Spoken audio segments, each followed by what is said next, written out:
तो अब वक्त है आर पार के सुप्रसिद्ध विश्लेषण का। ये नजर डाल लेते हैं विश्लेषण के ऊपर विपक्ष की माई वे और हाईवे वाली सियासत का विश्लेषण। यानी या तो हाईवे होगा या माई वे होगा, या मेरी तरह या किसी और की तरह नहीं। स्पीकर के खिलाफ महाभियोग क्यों?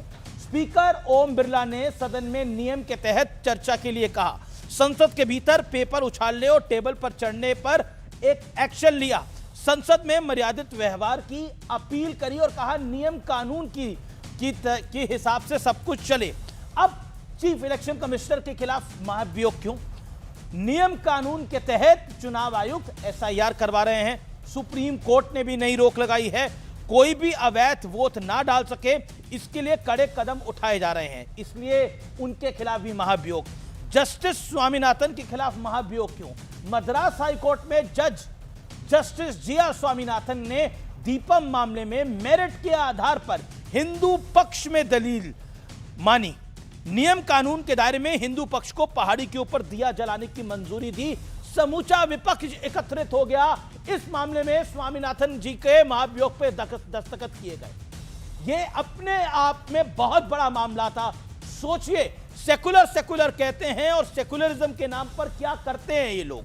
आइए जजों के खिलाफ टिप्पणी क्यों? दशकों की कानूनी लड़ाई के बाद अयोध्या में श्री राम मंदिर पर फैसला आता है। 3 तलाक जैसी कुप्रथा को खत्म करने पर कोर्ट का फैसला सुनाया गया, लेकिन इस देश में कई नेतागण ऐसे हैं ऑपोजिशन के जो इस पर भी टिप्पणी करते हैं। याद करिए, रंजन गोगोई से लेकर चंद्रचूड़ तक क्या कुछ टिप्पणियां की गई हैं। मैं बढ़ता हूं आगे। बड़ा प्रश्न क्या है? बड़ा प्रश्न आज का यह है, क्या मनमानी वाला लाइसेंस मिलेगा तभी विपक्ष के लिए लोकतंत्र मजबूत होगा? मेरे साथ मेंबर ऑफ पार्लियामेंट का पैनल है। मेरे साथ doctor Sudhanshu Trivedi, member of parliament Rajya Sabha BJP के ओजस्वी प्रवक्ता। मेरे साथ इस चर्चा के अंदर सुखदेव भगत साहब है, member of parliament Congress party के, उनका अभिनंदन है। मेरे साथ इस चर्चा के अंदर प्रियंका कक्कड़, आम आदमी पार्टी के चीफ स्पोक्सपर्सन है। मेरे साथ फराज किदवई साहब हैं, उनका अभिनंदन है। मेरे साथ आनंद दुबे हैं, प्रवक्ता शिवसेना उबाटा के। भगत साहब, शुरुआत आपसे करते हैं। सवाल यह है कि क्या मनमानी वाला लाइसेंस मिलेगा तभी विपक्ष के लिए लोकतंत्र मजबूत होगा? एक चीज मैं स्पष्ट कर दूं, अविश्वास व्यक्ति से नहीं पक्षपात से है, और कुर्सी की मर्यादा तटस्थता से रहती है, वरना सत्ता की परछाई लंबी हो जाती है। आपने कहा संविधान किसी के खुश करने का दस्तावेज नहीं है, यह सत्ता को नियंत्रित और संतुलित करने के लिए है।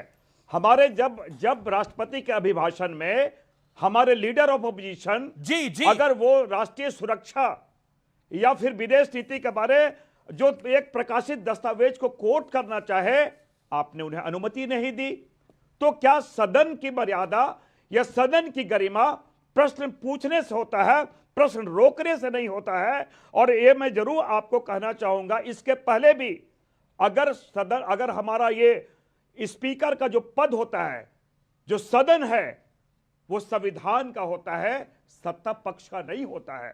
लेकिन जब एकांगी व्यवहार होगा, लेकिन निशिकांत दुबे ने कहा कि आपकी अनुकंपा से नहीं चलेगा।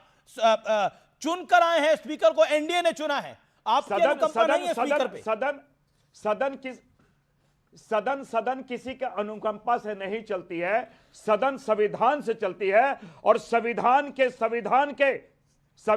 के आर्टिकल 94C और रूल 11 के तहत हमें अधिकार संविधान अधिकार दिया गया है। पीयूष गोयल ने क्या बोला? उन्होंने बोला बड़ा डरावना दृश्य था संसद के अंदर। पीयूष गोयल ने मेरे इंटरव्यू में बोला कि बड़ा डरावना दृश्य था पार्लियामेंट के अंदर, और 20-20 फीट के बैनर लेकर ट्रेजरी बेंच के ऊपर चढ़कर पीएम की कुर्सी को घेरने का प्रयास था। मैं बताऊं क्या? हमारे देश के प्रधानमंत्री 56 इंच के बोलने वाले प्रधानमंत्री जी देश के सदन के अंदर इतने अब भयभीत, रैली में वो भयभीत नहीं होते हैं, विदेश में भयभीत नहीं होते हैं, चुनावी रैली में भयभीत नहीं होते हैं, देश के सर्वोच्च पंचायत में सदन में भयभीत होते हैं। वो भी एक दलित, हमारे निर्वाचित प्रतिनिधि। दलित का तो नाम ही नहीं लिया, दलित का तो नाम ही नहीं लिया भारतीय जनता पार्टी ने।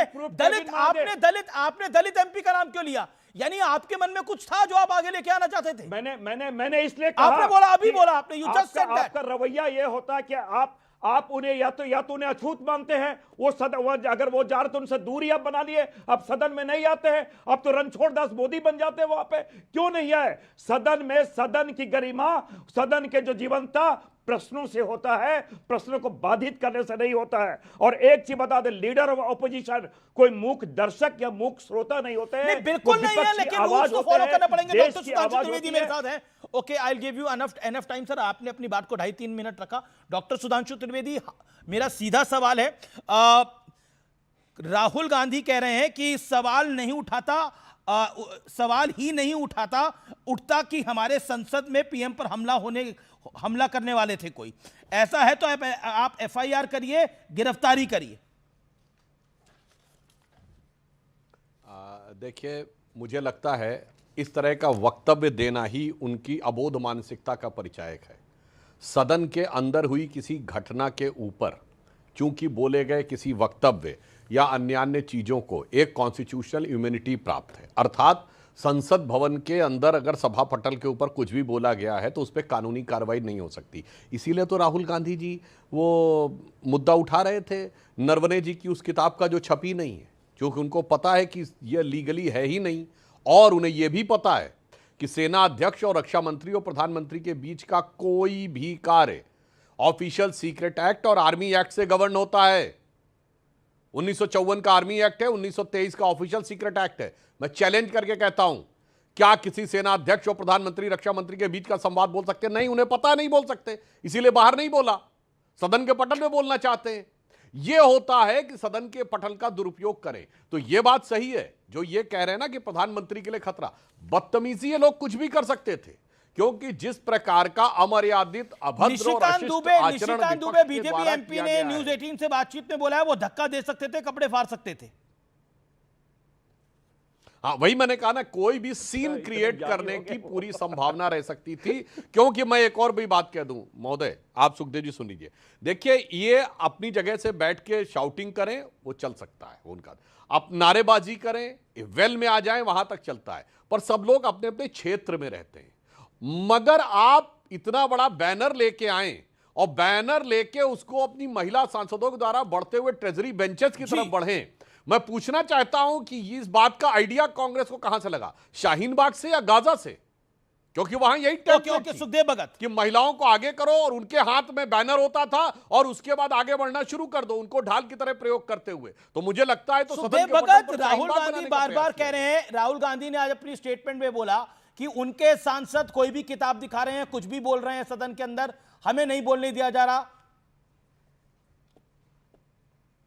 मुझे तो आज जानकारी हुई कि हमारे माननीय सांसदगण वो तो ज्योतिष भी हो गए हैं। उन्हें एंटीसिपेशन में पूरी बातें उन्हें पता चलता है कि अबे क्या होने वाला है।